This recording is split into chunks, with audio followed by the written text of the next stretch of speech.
Yeah, I mean, I definitely when I don't have a fight lined up, I like to eat and I eat. I don't think I'm a fat person or anything like that. That's, you know, but I usually walk around at about 170, 175, and I think that's right where I was about then. And it's just unfortunate he doesn't have anything better to say than calling somebody fat. You know, that's like a step up from a Yo Mama joke. He needs to get a hold of Wilmer Valderrama to help him out with some of his material or something.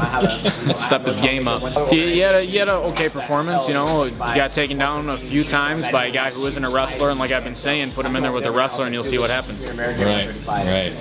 I'm sure you've been asked this question a million times, but how do you feel about him getting this title shot without having faced a true wrestler? It is what it is. Can't do anything about it now. So eventually his time will come where he'll have to face one of us, and you know, then the truth will come out.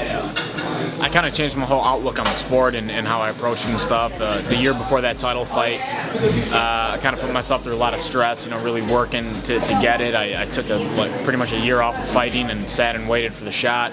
Although I had a fight scheduled in that year, but it was canceled. And now after the title fight, I just want to have fun with what I'm doing now. You know, I'm very fortunate to be in the position that I am, and I want to have fun. And if I keep doing and performing the way that I have been, then the title shot will come back to me eventually.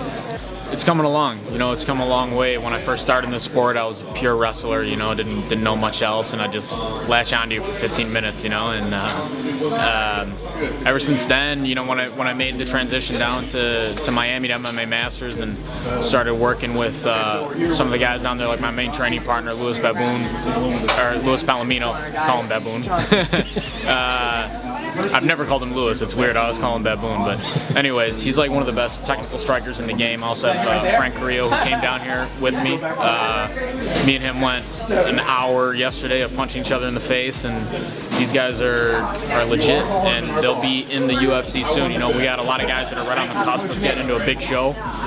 Baboon is going to be fighting for the WSOF title in March, and you know, you'll know their names soon enough. Yeah, Mendes, he's a cool guy. You know, he's very respectful and he's a good sport about everything. You know, we joke back and forth, but I have no illusions that this is going to be a tough fight, and we're going to have no problem trying to take each other's heads off once we step in that octagon. So we can be cordial outside of the cage, but when April 4th comes, you're going to see a different side of both of us.